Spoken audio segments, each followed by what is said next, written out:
Devido à natureza das imagens do programa a seguir, recomenda-se discernimento ao espectador. Neste exato momento, predadores invisíveis a olho nu se infiltram no seu mundo. Suas defesas serão inúteis contra sua força impressionante.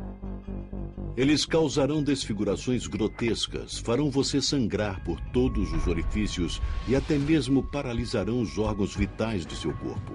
Eles farão praticamente de tudo para sobreviver por mais um dia, mesmo que isso signifique matá-lo.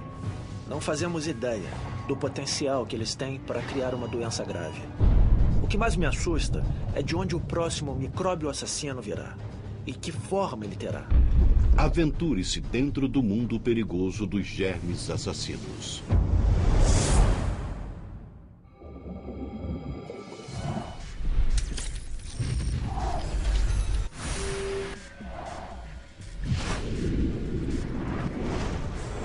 Ciência viva.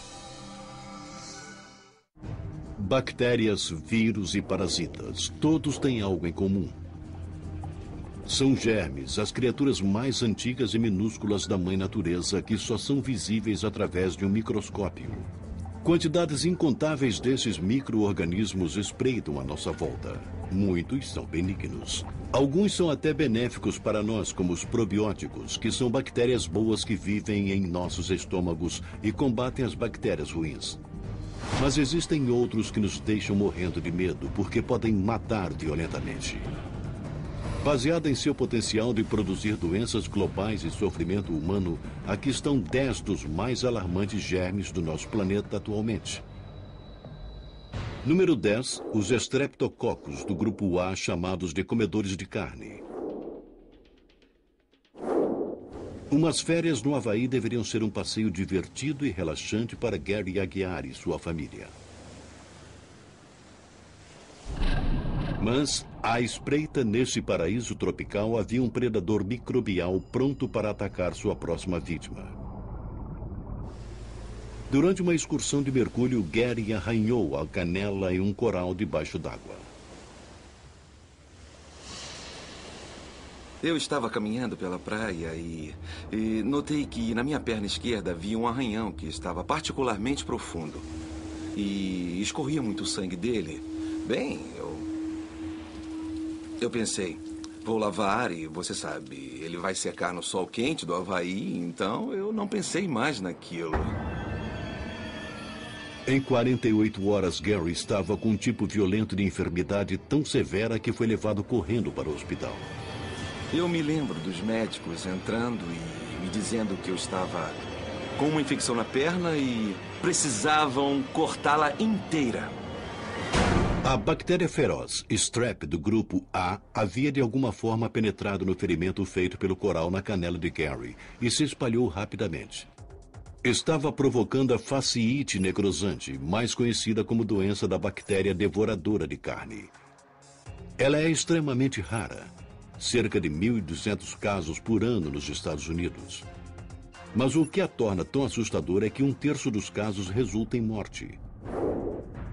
Uma vez dentro do corpo, o Strep do grupo A começa a se multiplicar imediatamente. As bactérias vivem para se reproduzir, e esses micróbios unicelulares contêm todo o mecanismo necessário para seu crescimento e multiplicação. Mas ao contrário do mito popular, o Strep do grupo A não come carne literalmente. Ele se multiplica no tecido da pele, liberando toxinas ou proteínas que destroem o tecido saudável.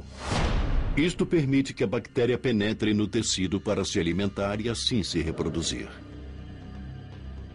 Quando as bactérias estão em tecido morto, não há como esse tecido mandar sinais dizendo combatam essa infecção. E não há como os glóbulos brancos do sangue agir, porque tecidos mortos não enviam sinais para pedir ao sistema imunológico que venha ajudá-los. O tecido morto não permite que os antibióticos cheguem. Os antibióticos precisam entrar pela corrente sanguínea. Por isso, eles também não penetram nesses tecidos mortos. Como os antibióticos não podem atingir o Strep do grupo A e destruí-lo, o único tratamento é a cirurgia, que consiste na remoção radical do músculo e do tecido morto que contém a bactéria. A doença é chamada de fasciite necrosante porque a bactéria causa inflamação da fáscia, a membrana que separa os músculos.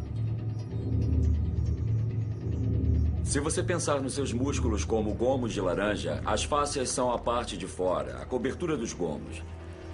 As bactérias conseguem se mover melhor ao longo dessas fáscias planas do que avançar através dos músculos. Elas podem se mover por essas áreas com relativa rapidez. Se os germes destrutivos não forem removidos cirurgicamente, alguns podem escapar pela corrente sanguínea e podem atacar livremente qualquer parte do corpo. Ao tentar combater as infecções, o corpo pode liberar substâncias chamadas citocinas e outros tipos de sinalizadores que fazem com que a pessoa tenha fuga de fluidos pela corrente sanguínea para dentro dos pulmões, podendo também paralisar os rins ou atingir o fígado. E isso foi exatamente o que aconteceu com Gary Aguiar.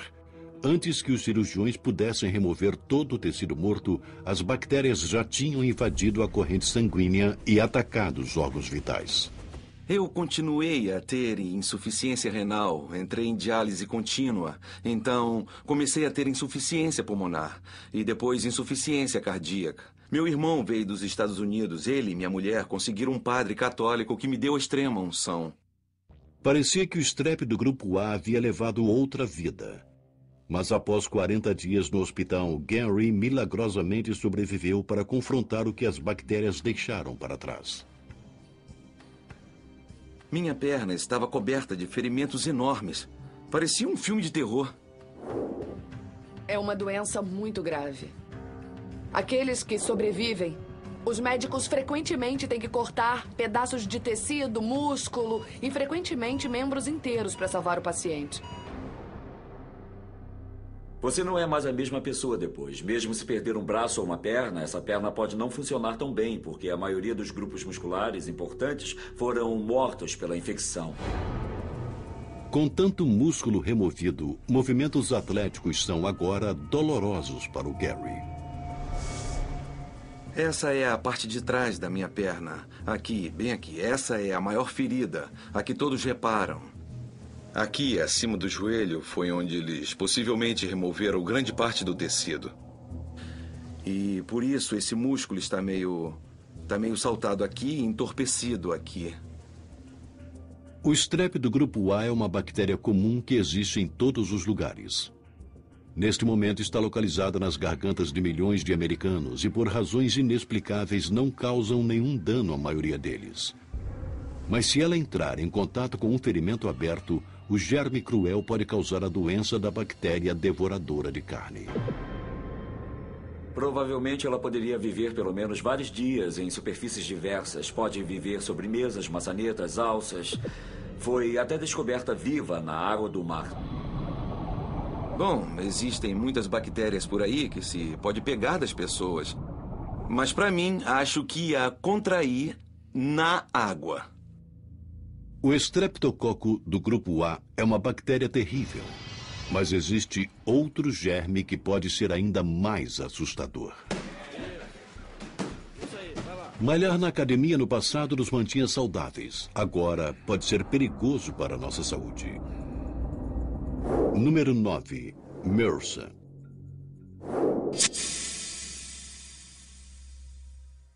Um homem limpa um equipamento de ginástica suado. Depois, ele passa no rosto a mesma toalha suja que agora abriga uma bactéria assustadora. Ela saiu de alguém que usou o equipamento antes. O micróbio ameaçador foi depositado num pequeno arranhão no rosto do homem. Ele penetra naturalmente na pele através do corte. Dentro de dias, uma única célula dessa bactéria se reproduz em milhares de células bacterianas que liberam toxinas para paralisar o sistema imunológico e assim continuar se multiplicando. Furúnculos horríveis surgem no rosto da vítima enquanto os glóbulos brancos combatem as bactérias e as toxinas.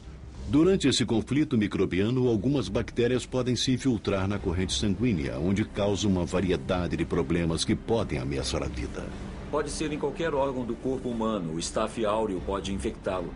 Esta é provavelmente a patogenia mais versátil. Ele faz de tudo nos humanos. O estafilococo áureo resistente à meticilina, mais conhecido como MRSA ou SARM, é uma supercepa de estafilococo. Diferente da bactéria Strep do grupo A, o SARM é muito mais preponderante e fatal. Um novo relatório do CDC estima que mais norte-americanos morreram de infecções causadas pelo SARM do que HIV em 2005. Cerca de 19 mil perderam a vida por SARM, comparado a 17 mil de HIV. As bactérias estão entre os menores e mais antigos organismos vivos. São criaturas unicelulares que comerão qualquer coisa para sobreviver e se reproduzir. Por isso, os humanos são frequentemente o prato principal. As bactérias podem ser fatais, principalmente na medida em que elas podem ser oportunistas ao nos usar como recursos. Desta forma, as bactérias se aproveitam das toxinas para penetrar nas nossas células e liberar recursos preciosos que estão disponíveis dentro de nossas células e usá-los para o crescimento bacteriano.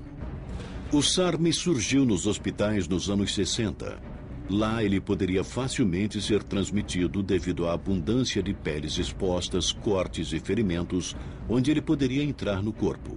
Agora, uma nova cepa chamada SARM, adquirida em comunidade, está espalhando a doença em quase todos os lugares onde os humanos entram em contato uns com os outros. Por isso, agora ninguém está salvo de sua fúria. Não sabemos exatamente de onde veio. Provavelmente de um organismo, um micróbio estafilococo, que pegou esse elemento genético e estava capacitado a disseminá-lo com eficiência. Isso vem acontecendo repetidamente pelo mundo todo. A cepa do SARM de comunidade adquirida era comumente encontrada entre atletas de esportes que envolvem contato de pele com pele, o que frequentemente causa cortes e ferimentos. O SARM é conhecido como um supermicróbio porque é resistente aos antibióticos comumente usados, inclusive a meticilina, uma forma de penicilina feita do fungo Penicillium. Assim, é um desafio tratá-lo. Restam ainda alguns antibióticos que são de segunda linha, que não são usados com frequência e que poderão tratá-lo. Os médicos preferem manter esses antibióticos de reserva para infecções sérias. A questão é que, se os médicos derem esses que estão na reserva, as bactérias se modificarão e surgirão casos de resistência a eles.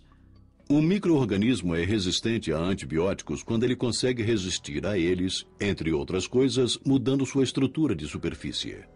E o aumento de bactérias resistentes a antibióticos, como o SARM, pode, na verdade, vir do nosso uso excessivo de antibióticos. Damos ao organismo um motivo para desenvolver características resistentes. E parte disso é o que chamamos de pressão seletiva. Assim, em áreas onde as pessoas recebem grandes quantidades de antibióticos, dá a esse organismo em particular, que é resistente ao antibiótico, a chance de reproduzir. Geralmente é assim que vemos surgir a resistência.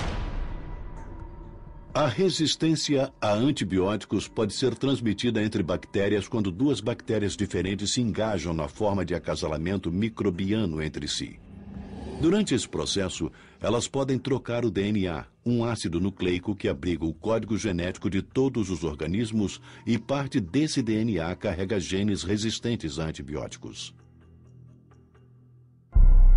O aumento de bactérias resistentes a antibióticos como o SARM alimentou temores de que o combate contra os nossos adversários microbianos está aumentando. A não ser que novas drogas sejam desenvolvidas, os humanos estarão constantemente se esquivando das balas. Eu acredito que o SARM será muito difícil de ser erradicado. O que nós vimos é um jogo de gato e rato. Nós desenvolvemos os antibióticos e as bactérias se tornam resistentes a eles. Até agora ainda não conseguimos vencer esse jogo. O SARM é de longe um dos germes mais ameaçadores. Mas existe outro organismo furtivo que usa um cúmplice para atacar. Alguns germes terríveis deram meia volta ao redor do mundo para infligir doenças globais. E agora, uma delas está a centímetros da nossa porta da frente. Noites quentes de verão trazem as pessoas às ruas para se refrescarem. Mas espreitando no escuro, um inimigo está pronto para dar sua picada fatal. Número 8. O vírus do Nilo Ocidental. Um mosquito pousa sobre o braço de uma mulher. ele injeta sua saliva na pele dela enquanto suga sangue para se alimentar. Mas na saliva desse mosquito existe um vírus, um organismo cuja única missão na vida é fazer mais vírus. Aqueles que podem te deixar mortalmente doente. A mulher tem somente um inchaço da mordida que coça. Contudo, o vírus entrou no seu corpo. Diferente das bactérias, os vírus não têm mecanismos celulares para reproduzirem sozinhos. Assim, o vírus do Nilo Ocidental se infiltra rapidamente no leucócito e se apodera de seu mecanismo metabólico para se reproduzir. O vírus se multiplica até o ponto que sua prole rompe a célula, inundando a corrente sanguínea com novos vírus que se movem para atacar outras células. Em uma pequena percentagem de indivíduos, um mar de vírus entra no cérebro, onde provoca um inchaço tão grave que o cérebro literalmente empurra o crânio, causando uma morte dolorosa. Uma em 150 pessoas que desenvolvem uma reação do vírus do Nilo Ocidental terá uma reação fortíssima. 10% dessas pessoas não sobreviverão. E realmente não há muito o que fazer para se evitar isso, além de fornecer amplos cuidados hospitalares.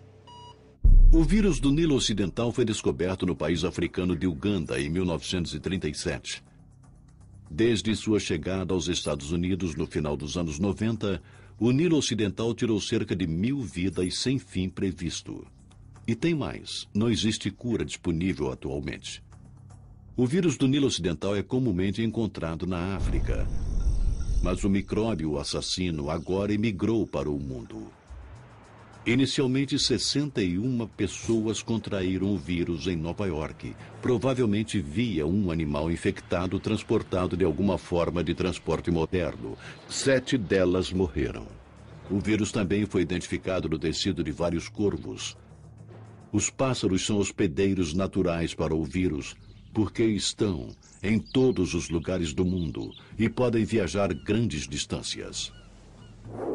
Os mosquitos sugam o sangue de um pássaro infectado e depois injetam-o em pássaros saudáveis, espalhando assim a doença. Os pássaros são predominantes em qualquer lugar e os pássaros voam e os mosquitos também migram. Então, se um pássaro infectado for de uma região para outra e um mosquito não infectado se alimentar daquele pássaro, então teremos uma população de mosquitos infectados numa nova região. Os pássaros traficaram o vírus do Nilo Ocidental por praticamente todos os estados americanos. E com mosquitos como seus transmissores, todos estão vulneráveis ao vírus que tem o potencial de matar violentamente. E os mosquitos não só transmitem o Nilo Ocidental, como também carregam algo ainda mais mortal. Número 7. Plasmodium falciparum. A parasita que causa a malária. É uma doença que provoca uma febre aguda e sintomas semelhantes à gripe. Essa doença antiga ainda mata de 1 a 3 milhões de pessoas a cada ano, principalmente em regiões tropicais pobres. Na África subsaariana, uma criança morre de malária a cada 30 segundos. Como as bactérias e os vírus, os parasitas também são micro-organismos com uma função específica.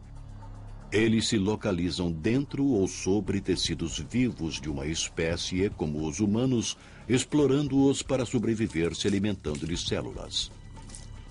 O Plasmodium falciparum é um parasita primitivo. Ele invade o hospedeiro através da mordida de um mosquito.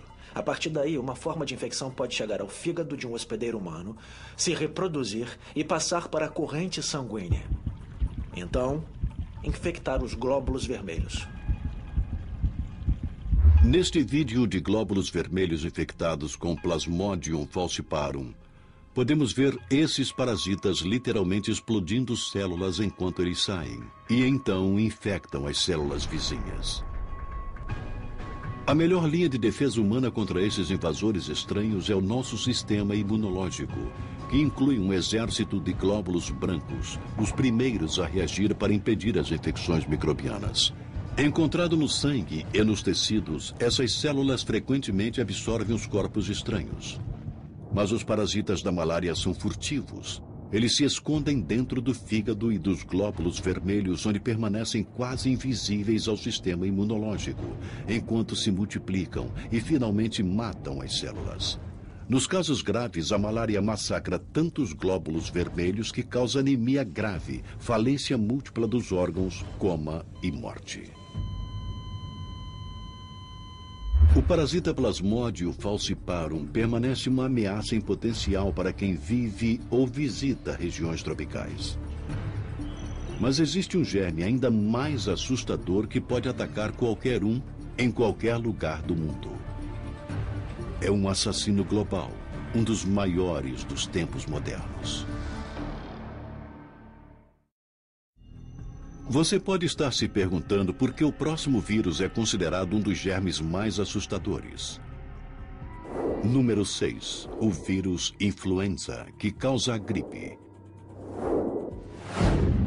O vírus pode parecer inofensivo, mas a maioria de nós já o pegou várias vezes na vida e viveu para contar a história. Mas não se engane, a gripe não é como um resfriado comum. A gripe pode matar e algumas cepas são profundamente mortais. O vírus influenza é assustador porque é facilmente transmissível por contato direto e indireto com uma pessoa infectada. A cada ano, a influenza ataca de 3 a 5 milhões de pessoas, resultando em até 500 mil mortes em todo o mundo. São 30 mil mortes a cada ano só nos Estados Unidos, de uma variedade comum de influenza humana, e nós subestimamos esse fato. A influenza é altamente contagiosa. O vírus é comumente transmitido através da inalação de gotículas de uma pessoa infectada que tossiu ou espirrou em você. Uma vez no corpo, o vírus começa a se reproduzir. Nosso sistema imunológico vem nos socorrer produzindo células T citotóxicas. Estas são anticorpos ou proteínas que podem inativar o vírus. As substâncias químicas também estimulam as fibras nervosas que provocam o espirro e a tosse para livrar o corpo da infecção virótica. Assim que o vírus é eliminado do corpo, nosso sistema imunológico produz células de memória que podem reconhecer esse vírus em particular e defender o corpo de infecções futuras. Mas alguns vírus conseguem superar essas células de memória, mudando constantemente a estrutura de sua superfície. Existem vírus que você pega e seu sistema imunológico elimina. Eles desaparecem. Mesmo assim, uma próxima versão pode surgir e provocar a doença de novo. Num único ano, há uma variedade de cepas de influenza. Algumas podem morrer, enquanto outras criam epidemias por todo o mundo chamadas pandemias. A pior registrada na história humana foi a gripe espanhola de 1918. Ela dizimou cerca de 50 milhões de pessoas.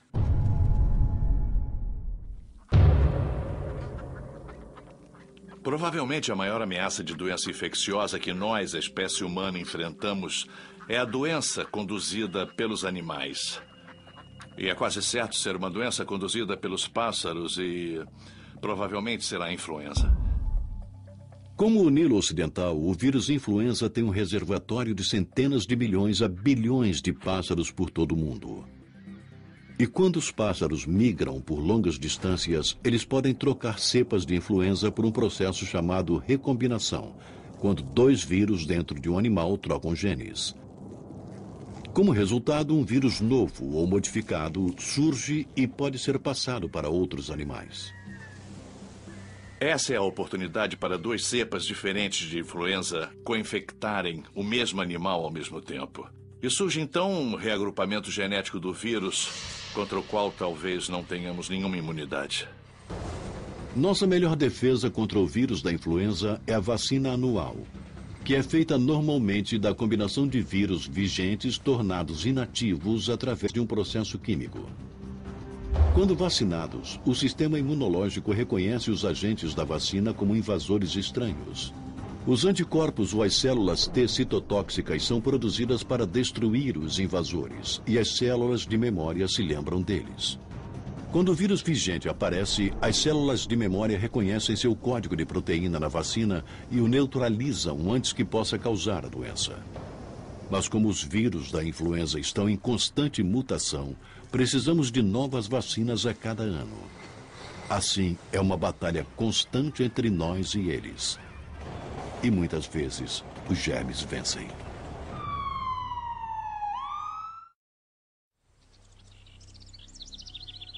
O perigo chega diariamente às nossas caixas de correio. Você está esperando uma pilha de contas, mas alguém lhe enviou algo ainda pior. Você abre o que parece ser um envelope vazio. Dali sai uma rajada de bactérias que foi fabricada como pó inodoro. Você acidentalmente as inala. Você pode potencialmente morrer em uma semana por causa dessa mensagem de morte. Número 5. Bacillus anthracis, que causa uma doença aguda, antraz. Em 2001, a bactéria foi enviada pelo correio dos Estados Unidos como agente de guerra biológica. 22 pessoas contraíram a patogenia e 5 delas morreram. Se tivesse esperado mais um dia, eu teria morrido, pois eu tinha tanto antraz no meu organismo que deveria ter morrido. Embora esses incidentes sejam raros, o que faz o antraz ser assustador é que, se não for tratado, o índice de mortalidade é de mais de 90% em 48 horas da inalação da bactéria. Por isso, o Centro de Controle de Doenças classificou o antraz como agente de categoria A, significando que ele apresenta um maior potencial para provocar um desastre humano global. Quando os Estados Unidos tinham um programa de armas biológicas, o organismo favorito, caso se quisesse provocar a morte, seria o antraz. Porque ele é muito resistente. Uma vez feito em forma de esporo, ele ficará tranquilamente dentro de uma caixa numa prateleira durante anos e permanecerá infeccioso. E o bioterrorismo não é a única forma que o micróbio antraz pode matar. Em seu estado natural, esse germe em forma de esporo é encontrado no solo e é praticamente indestrutível.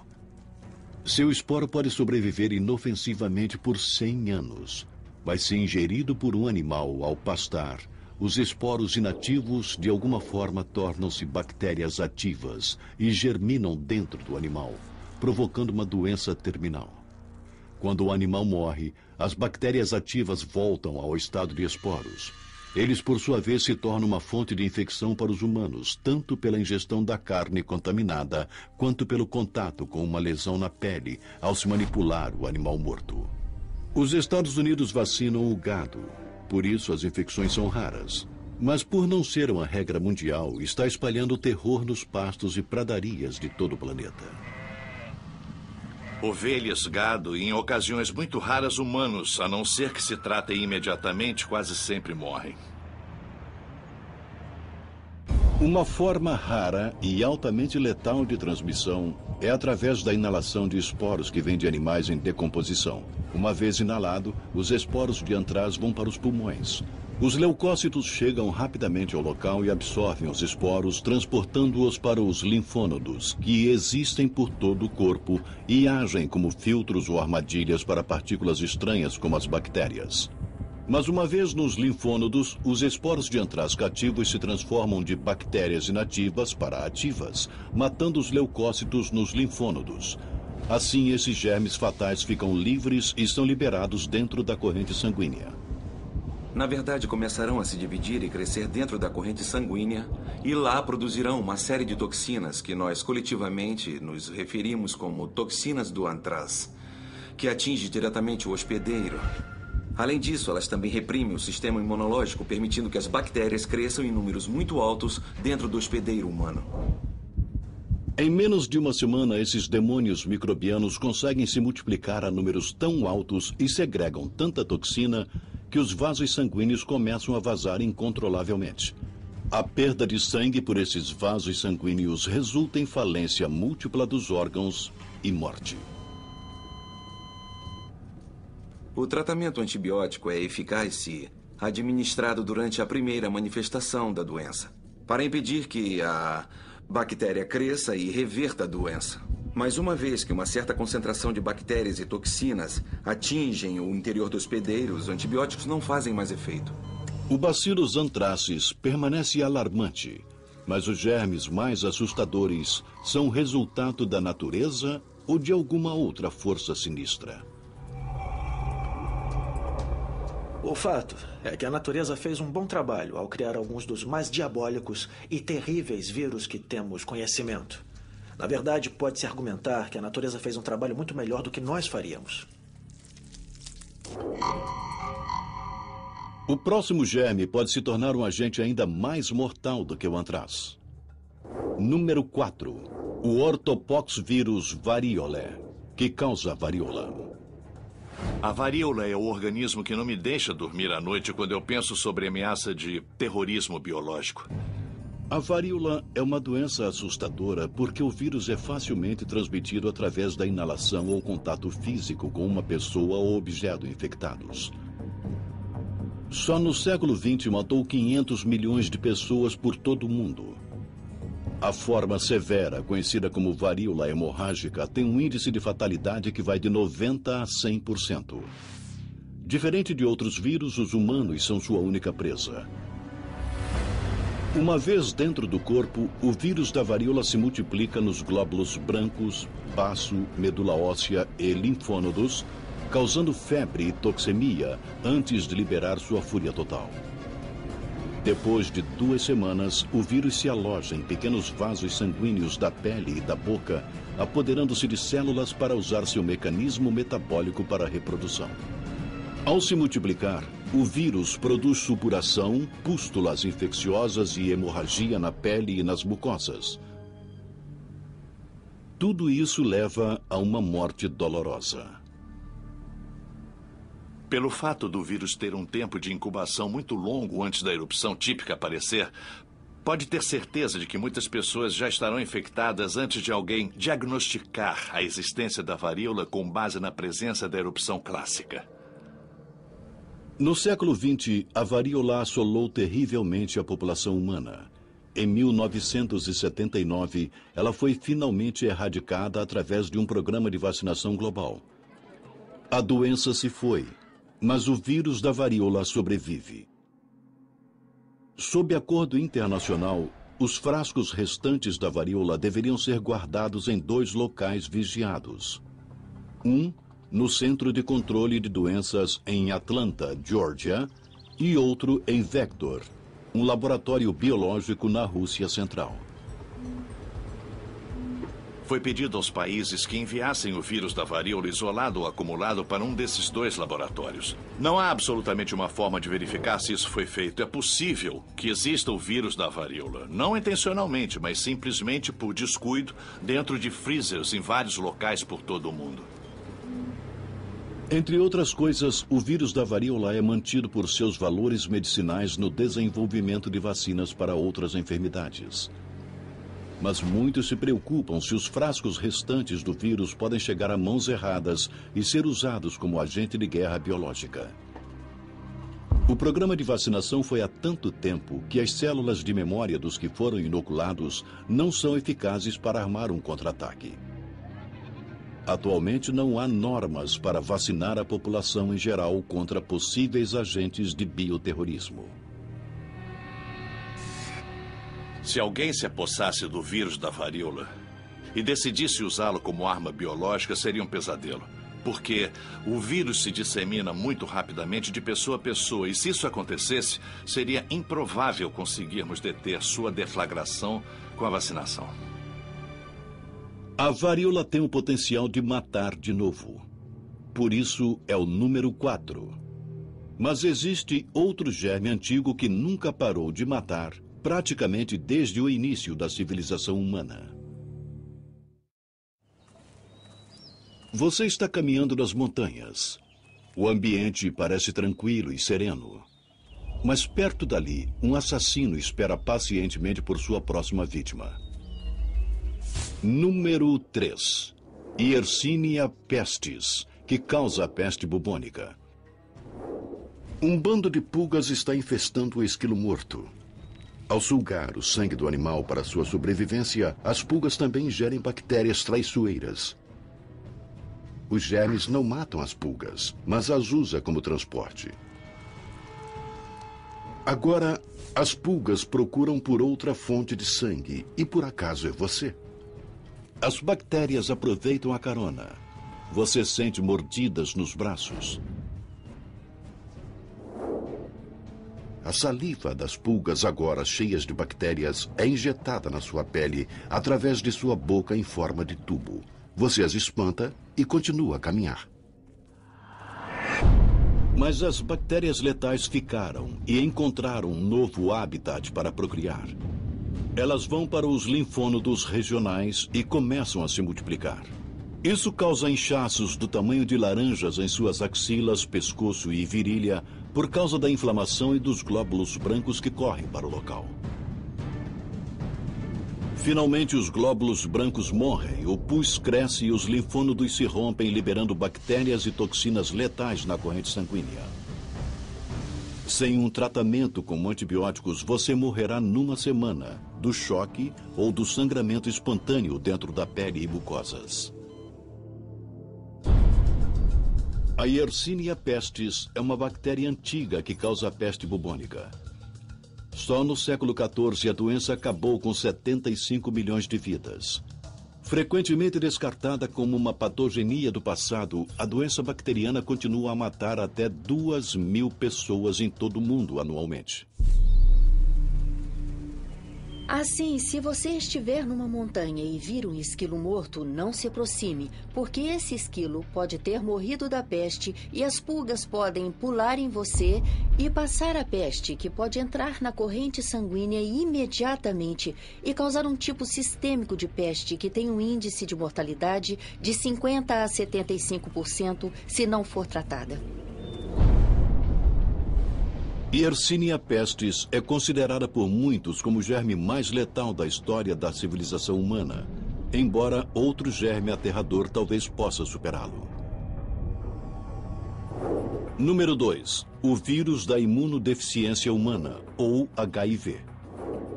O HIV pode provocar a síndrome da imunodeficiência adquirida, conhecida como AIDS, que já tirou cerca de 25 milhões de vidas desde 1975. Neste exato momento, o HIV infecta mais de 36 milhões de pessoas por todo o mundo. O HIV é um vírus diabólico. As células que ele infecta são as mesmas células que deveriam combatê-lo. E o problema é que, diferente dos outros vírus, o corpo humano não consegue se livrar dele. É uma infecção para toda a vida. Cada vírus tem sua própria maneira de atacar o corpo humano. Mas o HIV é completamente único. HIV sozinho não mata. O caçador microbiano paralisa as defesas imunológicas de uma pessoa, os instrumentos usados para combater os germes invasores, infectando e exterminando os leucócitos cruciais chamados linfócitos T auxiliares. Uma vez que a pessoa perde muitas células T, o corpo dele ou dela não poderá mais enfrentar outros micróbios que causam infecções. O HIV basicamente abre as comportas por consequência. Os germes finalmente se alastram nas pessoas infectadas com o HIV e elas morrem de infecções no pulmão e na pele ou de outras doenças. Isso é conhecido como AIDS. Com o tempo, enquanto o vírus se multiplica e o sistema imunológico é assolado por ele, o nosso corpo tem cada vez menos potencial para combater o HIV, porque o HIV está matando todas as células que deveriam combatê-lo. Se a pessoa tem HIV, ela não consegue se livrar do vírus. Pode somente passar cópias dele para outras pessoas ao interagir com elas. O vírus entra nos humanos e você não sabe que o tem por um longo período de tempo. E isso permite que você o transmita mais facilmente para outras pessoas da população. Atualmente existem diversas drogas para combater o HIV. Elas não podem curar a infecção, mas podem mantê-la sob controle, impedindo a multiplicação do HIV. Infelizmente, na África e em outras partes do mundo em desenvolvimento onde o HIV está se espalhando mais rapidamente, a maioria das pessoas não tem acesso ou dinheiro suficiente para comprar essas drogas. O HIV provocou um desespero incalculável. Mas existe um outro vírus que pode ser o germe mais assustador do planeta.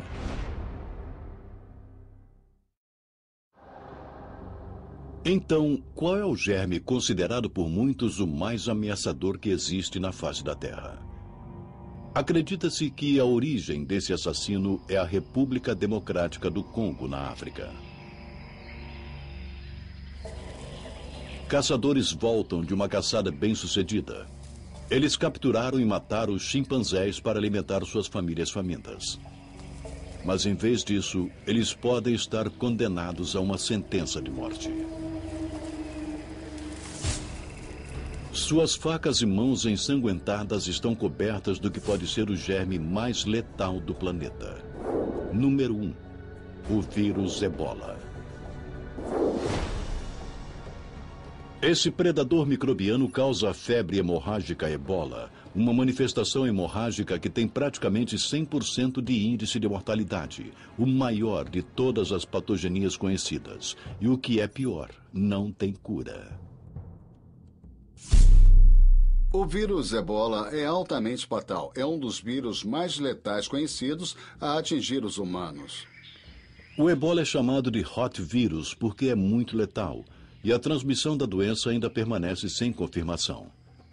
Originalmente, acreditava-se que os gorilas e os chimpanzés eram os hospedeiros da patogenia. O vírus não afeta seus hospedeiros. Eles são meros portadores do vírus. Mas novas e surpreendentes evidências sugerem que morcegos frugívoros da África Central podem ser os hospedeiros, que por sua vez infectam as espécies de macacos. O Ebola é transmitido para os humanos através do sangue ou fluidos do corpo de um animal ou de um humano infectado que tenha contraído a doença. Centenas já foram vítimas desse micróbio na África Central. Existe um ritual em algumas tribos da África onde o corpo do parente falecido é lavado por todos os membros da família. Bem, esta é uma receita perfeita para a disseminação do Ebola de uma pessoa para outra, porque esse sangue está repleto de vírus. Uma vez que o Ebola entra no corpo, o vírus pré-seleciona vários tipos de células. Finalmente entra nas células que revestem os vasos sanguíneos, onde se multiplica tão rapidamente que destrói as superfícies dos vasos, causando hemorragia interna intensa. O vírus Ebola se infiltra na corrente sanguínea, causando a formação de coágulos de sangue, que por fim irão bloquear o suprimento de sangue para os órgãos principais. Isso leva à falência dos órgãos. De 1 a 2 semanas, a coagulação leva à morte por um processo de colapso total, com hemorragia espontânea ocorrendo de todos os orifícios possíveis. A pessoa tem uma morte violenta, sangrando por todos os orifícios e às vezes até minando o sangue pela pele. Contrair o Ebola pode ser raro para o cidadão comum do mundo. Mas já que o vírus se espalha com uma velocidade destrutiva e não há vacina ou tratamento aprovados, o CDC classificou o vírus Ebola como um agente de bioterrorismo de categoria A. Isso significa que ele tem o mais alto potencial para catástrofes adversas de larga escala em humanos. Não há evidências de que o Ebola possa ser transmitido por via respiratória a humanos, mas mostraram que ele pode ser transmitido por via respiratória em macacos. Isso é um pouco assustador. É uma transmissão mais fácil do que a transmissão por contato com sangue. Esses germes assassinos vieram com certeza para ficar. Mas a qualquer momento, um desses monstros terríveis poderia ser retirado da lista. No futuro, um germe ainda mais assustador poderia surgir. Ainda mais contagioso, resistente a todas as drogas e ao nosso sistema imunológico. A humanidade enfrentaria o Armagedon microbiano de uma das menores criaturas do mundo.